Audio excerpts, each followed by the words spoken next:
I was thinking about this when I woke up this morning and it was just pouring rain. Our time in Canada, there would be times where it would dump snow, like minus 30 degrees, like 4 feet of snow falling. And I'd be like, we obviously have to cancel the church service. And I'd call like my worship pastor who's like a Canadian, and he'd be like, why? And I'm like, because we're going to die? And he's like, no. So it's just funny to see like different people have different tolerance for weather, right? And so you're the brave ones. So welcome. This is exciting. There is this song that I have come to love by one of my favorite bands, by the band Mumford & Sons. And the lyrics of the song go like this. Awake my soul, awake my soul, awake my soul, for you were made to meet your maker. I remember the first time I heard that song, not only did I like the music, but those lyrics just resonated with me because it just spoke as if that's been my experience, that there's just always been this hunger within me for something greater, for something more. And I was like, yes, like that feels like my experience. Like there's something in me that was made to know something greater, not my own greatness, but for something bigger than me. And I so resonated with those lyrics when I first heard them. But it's an interesting song because Marcus Mumford, who wrote it, he takes a turn in the song, and you see that he's wrestling with his own spiritual journey and his own story, because he'll go on, and the song continues, and it says this, how fickle my heart and how woozy my eyes. I struggle to find any truth in your lies. And now my heart stumbles on things I don't know, and my weakness I feel I must finally show. And again, when I first heard those lyrics, I'm like, I've been there in my journey. I wrestled with those things. I've been fickle in my story. I love that word, fickle. Anyone ever been fickle before? Yeah. You know what fickle is? Fickle is when my daughters come to me and they complain, we're so bored, Dad, after we just went to Disneyland. I'm like, really? or fickle is when I get pouty as a 40-something-year-old man because something didn't go my way. Anyone? Yeah. Or fickle is when we forget how incredible God can be, how incredible and amazing and loving and how good he's been in our story. We can become so fickle when the struggles of today become so overwhelming that instead of saying, God help me or God thank you for the past, we cry foul against him. Man, that's fickle. And I love it when you find a good song that stirs something up, that you resonate with in your own story, that stirs up your thoughts and your emotions, and it causes you just to think about life and how things are and how you can be in it. Which is why I love this particular song by Mumford & Sons. It's been on so many of my playlists over the years. Like back in the day when I was younger, this would have been on a mixtape. How many of you are old enough to remember mixtapes? Yeah, I've had to explain this to my daughters. They're like, what is a tape? It's like not what you wrap presents with, right? Like we literally would have to take a cassette tape, and then if you were lucky enough to have the fancy cassette tape players that had the side-by-sides, and you'd take your friend's cassette tape and you'd make a pirated copy of it for yourself, or then you'd put a few of the songs that you wanted on this one mixtape. I didn't have that. I only had the single little Discman that had the radio, so I would have to wait all afternoon for the greatest hits to play and just hope I could hit record and capture my favorite song, and then hope the DJ didn't ruin it by talking over the song. Remember that? Like, it was horrible, but like that's what we were committed to with the technology that we had. But when you had a mixtape, you would put songs on it that were meaningful to you.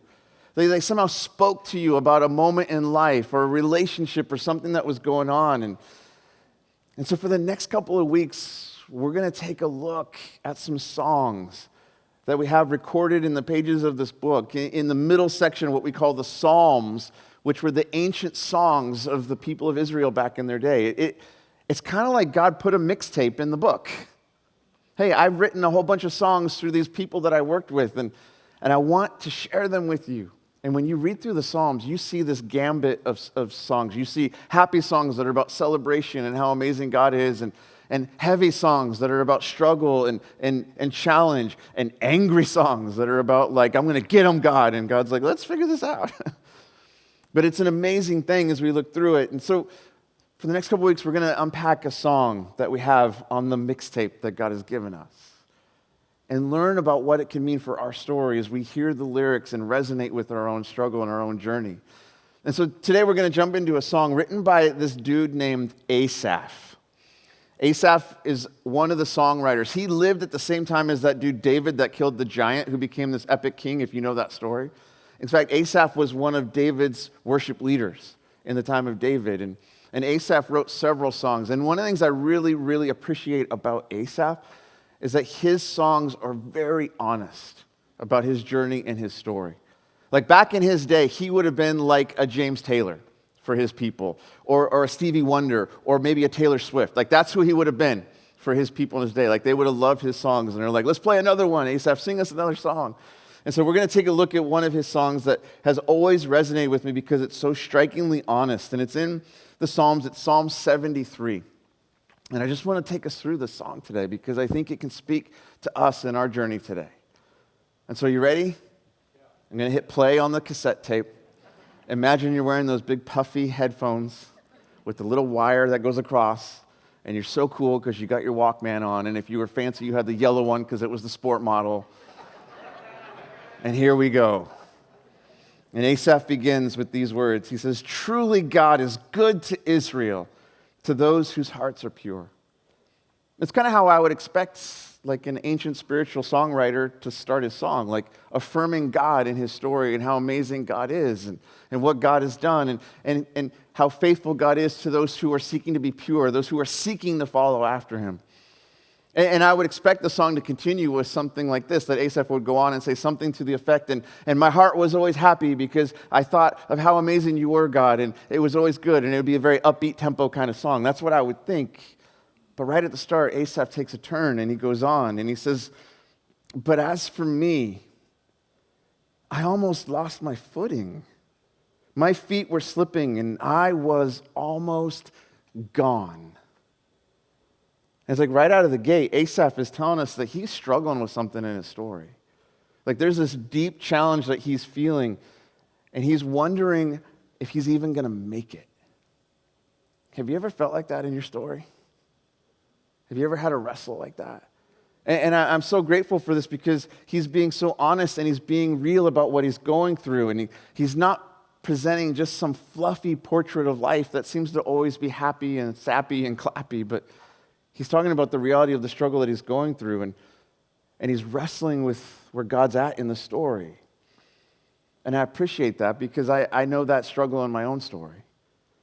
Like, have you just noticed how some of his life is hard? And it hits, it takes cheap shots. And here's Asaph wrestling with that. And yeah, I think one of the things that we're going to see as we look through the song is that just because life can be difficult and there's challenges we go through, it doesn't mean that it's ever beyond God's ability to help us. That God is always greater than the circumstances. The challenge for you and I is that we oftentimes lose sight of that, don't we? And we let the circumstances determine reality. And yet we're promised that God will always be with us. I love how the writer of Hebrews puts this, Hebrews 13, 5-6. The writer says this, he says, "Don't love money, be satisfied with what you have." It's such an interesting phrase to say, like, don't love money. And I'm like, well, I kind of love money. Have you ever noticed that money can solve problems? And the lack of money doesn't? And I'm kind of like, what do you mean don't love money? But what the writer's pointing us to, it's not that money's the problem, it's that when you think money solves all the problems. Because those of you that are old enough remember, more money, more problems, right? That the real goal is to be satisfied with what you have. And the reason we can be satisfied with what we have is when we realize that God's in the story and he's for us. So he goes on and says, "For God has said, I will never fail you. I will never abandon you." So we can say with confidence, "The Lord is my helper, so I will have no fear. What can mere people do to me?" And again, my thought is a lot. They can say mean things, they can cancel you, they can kill you. And yet the hope that this writer is trying to help us understand is like, but God is bigger.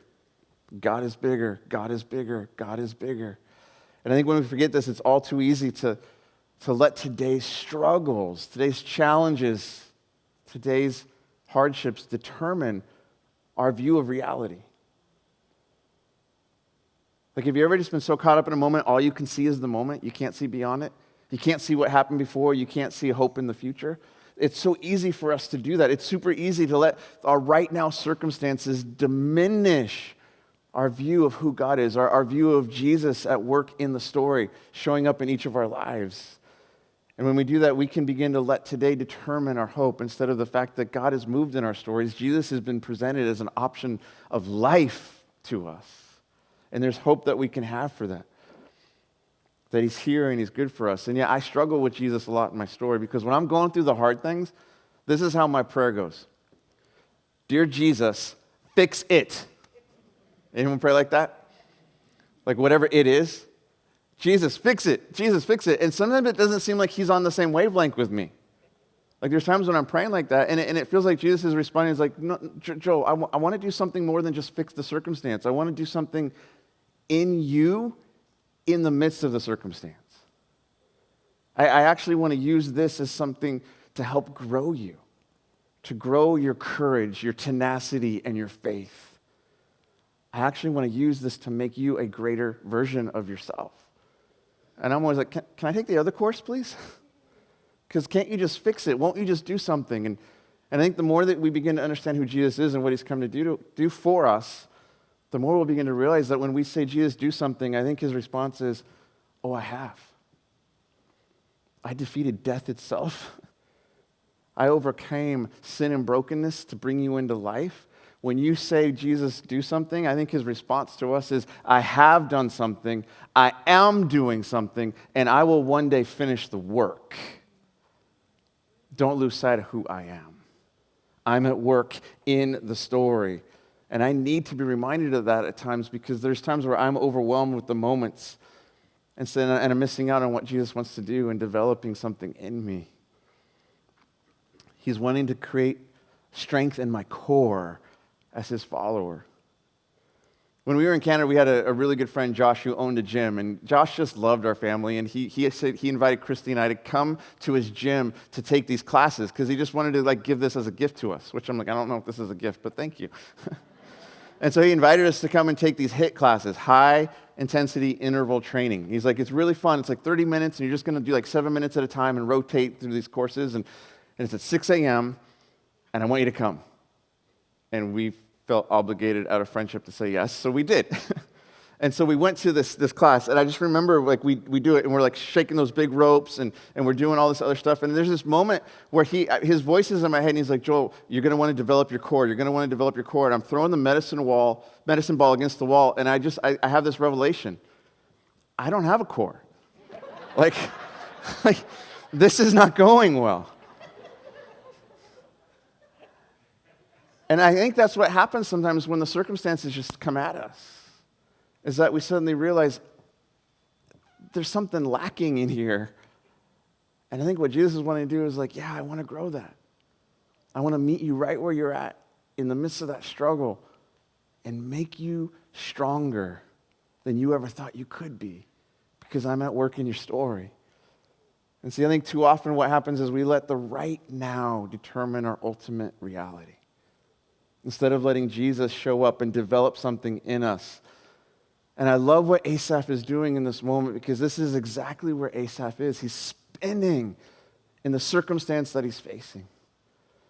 And so Asaph, what is it you're struggling with? What is it that's caused you to slip? What is it that's caused you to almost give up and feel like you were gone, that you were losing everything? And he tells us. He says, For I envied the proud when I saw them prosper despite their wickedness. So catch this. This is his issue right now. He's seeing people that could care less about God. What he's describing is people who are being wicked. So in his day, that would have been people that are sacrificing children to their pagan gods. That would have been, I think that sounds wicked, right?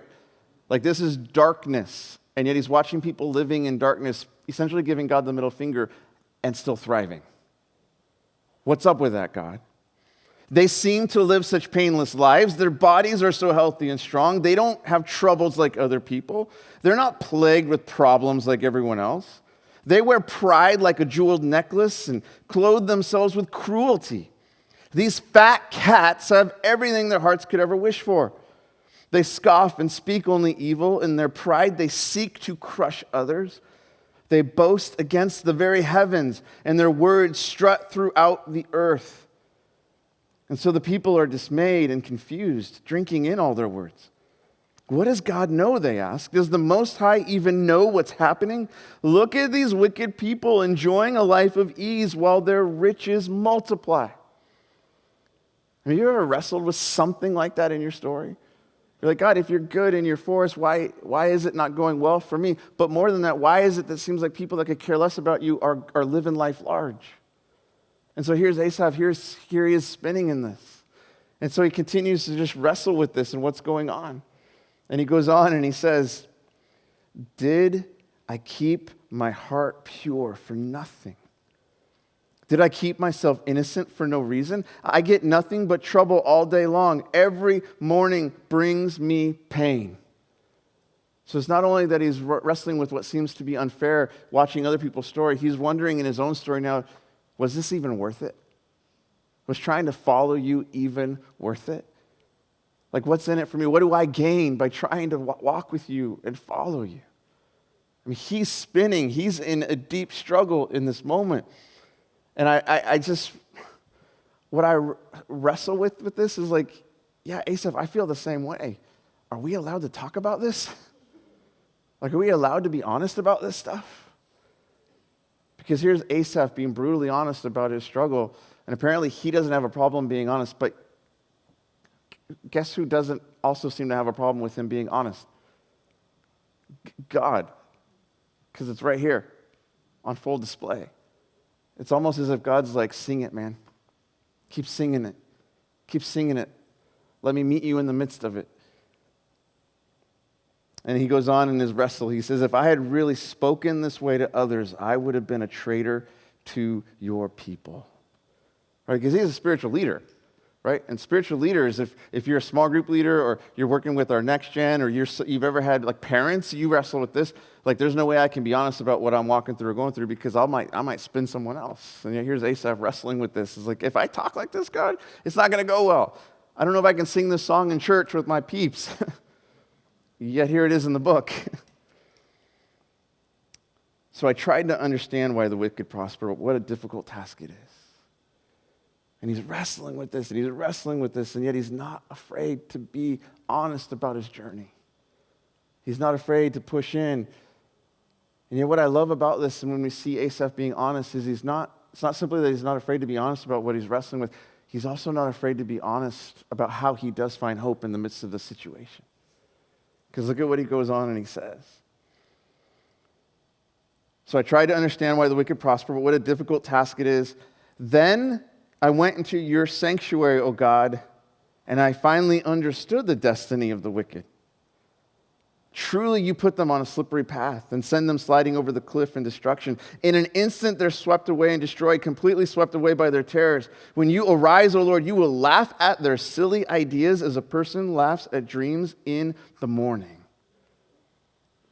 Okay, catch what he's doing here.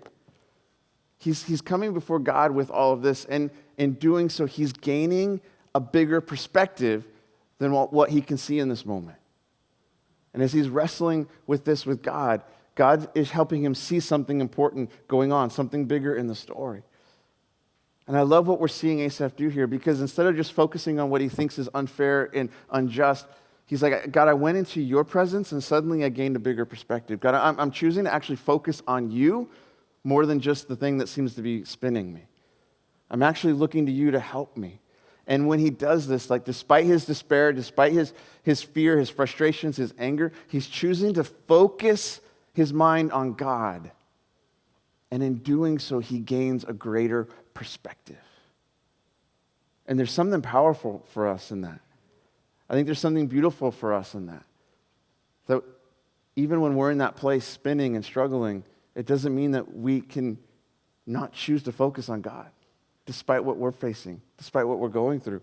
And Asaph doesn't tell us how long he's in this dark place. He doesn't tell us how long he's wallowing about, floundering in his fickleness in his place. But what he shows us is what he chose to do in his darkness, what he chose to do when life was overwhelming him, that Asaph chose to focus on what he knows to be true about God, even in the midst of his circumstance. And I think there's something powerful about this that we shouldn't miss as we're looking at this.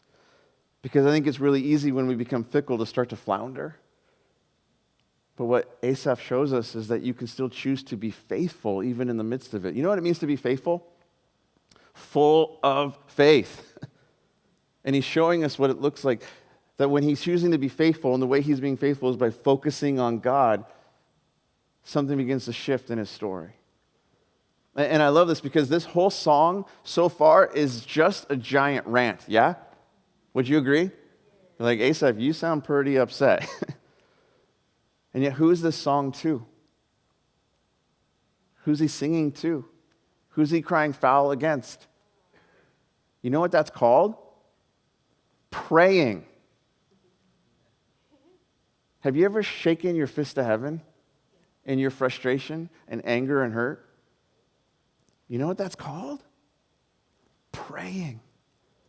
And it doesn't seem that God's put off by it because it's right here in the book. It's almost like God is like, yes, let's go, bring this to me. Let's talk this out together. If God was put off by this, I think he would have been like, let's edit that one out.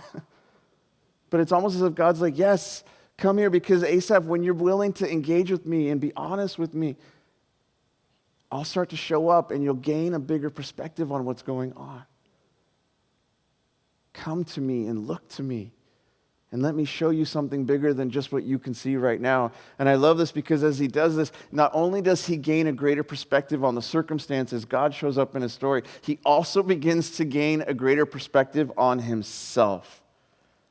Because then he says, after I got this perspective, God, I see the story, I see what's happening. He says, then I realized that my heart was bitter and I was all torn up inside. I was so foolish and ignorant, I must have seemed like a senseless animal to you. Like, that's not really like what you want to post on Facebook today, right? How are you doing? I am a senseless, ignorant animal today. But Asaph's gaining a perspective that's amazing. He's learning to be honest, not just about the circumstance, but even about himself. And there's something really powerful when we can begin to be honest about where we're at, because again, that's where God can meet us and begin to remind us of something more true about who we are in his eyes than where we are in our own story. Because again, he goes on and he gains perspective as well about God at work in his story. And he says, yet, I still belong to you. And you hold my right hand, and you guide me with your counsel, leading me to a glorious destiny. And I love this because Asaph's realizing that, God, even in my spinning, you haven't given up on me. Even in my frustration, you're still with me. When my tattoo day comes, this is my tattoo. It's going to be right here on my arm. It's going to be the word tova. It's a Hebrew word that means glory. And it's because of what Asaph writes right here. It's this idea of hope that God is holding me by my right hand in my story, and my future is glorious because he's at work in my story. My health may fail and my spirit may grow weak, but God remains the strength of my heart. He is mine forever. Oh, I missed verse 25. Whom have I in heaven but you? I desire you more than anything on earth. He's realizing that the thing that he wants more than anything else is not what the wicked have. He wants God. He wants God in his story. And I love this. I love what we see Asaph doing in this song because I think it gives such hope for us in our own journeys when we find ourselves spinning and struggling with whatever we're facing with, whatever we're going through. You see, the reason Asaph is able to do this is because he knew who God was in his story. He had relationship with God. So when it's spinning and out of control, he was able to go to God and say, can you help me? He was able to lean in and grab hold of what God had for him, what God was up to, what God wanted to do in his story. And see, if we're going to learn from his example, if we're going to learn how to do this, how to take heart in our own struggle, we're going to need to get to know who God is as he wants to work in our own lives. And one of the greatest ways that we actually get to know who God is by looking at what God has shown us about who he is. It's by looking in the pages of this book, looking at his story and learning more about him. Because the more we can get God's story in our life, the more we gain a picture of who he is and what he's come to do for us. I love what Paul writes about this. Paul, one of the early Christian leaders, he's writing to the first Christians just to encourage them to not lose sight of God's story in their own day. And so Paul writes this in Romans 15:4. He says that such things were written in the scriptures long ago to teach us. And the scriptures give us hope and encouragement as we wait patiently for God's promises to be fulfilled. I love that. Like sometimes, I don't know if you're just kind of read and you're like, this is a weird story. What's this one all about? And yet the point of reading God's story is so that we can see that God's at work in the story. And he's always moving things forward. He's always trying to get people into a place where they will know him. And that gives us encouragement for our own journey and our own story. And so in my life, in my journey, the reason I read this book isn't so I can get good at reading the book. I read the book so I can get to know God's story. So I can begin to understand how his story intersects with my story. And then what he wants to do in my life and in my story. And so I would encourage you, if you don't have one of these, get one. Amazon.com. If you need help, talk to me. I'll help you get one. There's a beautiful app on your phone called YouVersion. It's totally free, and you can get the Bible in your hand, and you can get all these plans. And I would encourage you, just start to get to know the story. Start with the stories of Jesus. Start with the gospel story, the good news story of Jesus. Start with what's called the book of John or the Gospel of John. And just read through the life of Jesus and see what he has for you. And if you're like, oh, I've done that. Hello, do it again. Because I guarantee you that God has more for you as you get to know the story. And something really cool begins to happen as you lean in and learn God's story. Over time, his story starts to become your story. And you begin to realize, I've got you at play in my life. And when I'm spinning and when I'm struggling, I have something to go to because I know you. I know you're at work in my life. I know you're at work in my story. And you begin to build some history together because you realize that God is for you. And that whatever you're facing today can't cancel that out. Do you realize that what Jesus did for us is a fact of history? Like the crucifixion and the resurrection, that's not just some mythological story. That's a fact of history, which means that nothing we go through today could ever change that. And if that's God's greatest demonstration of love for us, it means that nothing we face today can change the fact that God loved us so much, he did that for us. That's a hope we can hold on to when we're spinning, that there's a love at work in this world that wants to change us and free us.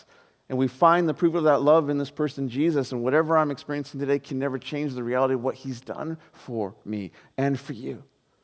And so we hold on to that, and we grab onto it. And just like Asaph was able to do, we gain a bigger perspective on life. And so Asaph wraps up his song, and he says, those who desert him will perish, for you destroy those who abandon you. But as for me, how good it is to be near God. I have made the sovereign Lord my shelter, and I will tell everyone about the wonderful things you do.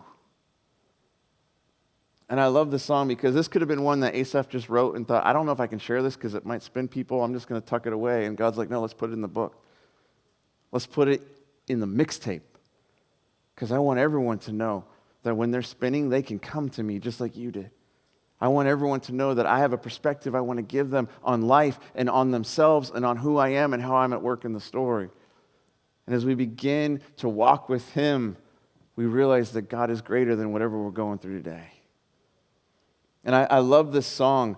I love this song, and it's been on so many of my mixtapes throughout my life because it resonates with me. And the reason it resonates with me is because I'm a fickle man who's still figuring it out. I don't stand up here as someone who has it all put together. I stand up here as someone who gets spun just like you. And I need to know that God's at work in my story. And so here he is showing up. And something that I'm learning to do in my journey is not putting this unrealistic burden on myself. Joel, have a greater faith. Joel, have a greater faith. What I'm learning to do in my story is to realize all I need to do is have faith in someone who's greater. That's what he calls me to. When you're spinning, Joel, when the troubles are overwhelming you, when you're confused, when life doesn't seem fair, when you're pouty, when all those things are happening, the answer isn't to have a greater faith. The answer is to look to me so you can have a faith in someone who's greater than what you're going through. And I love that this is what Asaph shows us, that we can have a faith in the one who's overcome whatever we're facing in our story. Anyone spinning today? Yeah. Welcome. Welcome to the home of the fickle, who are learning how to have faith in the one who is greater.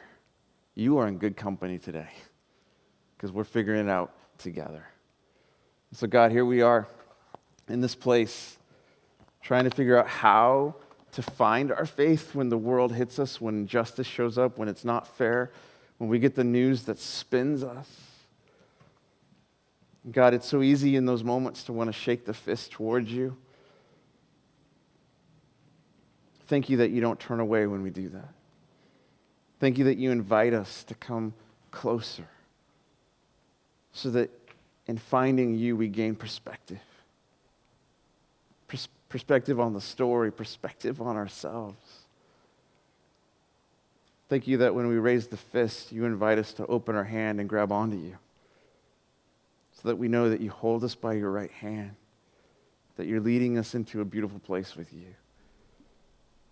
And so today, could we be reminded that it's easy to be fickle?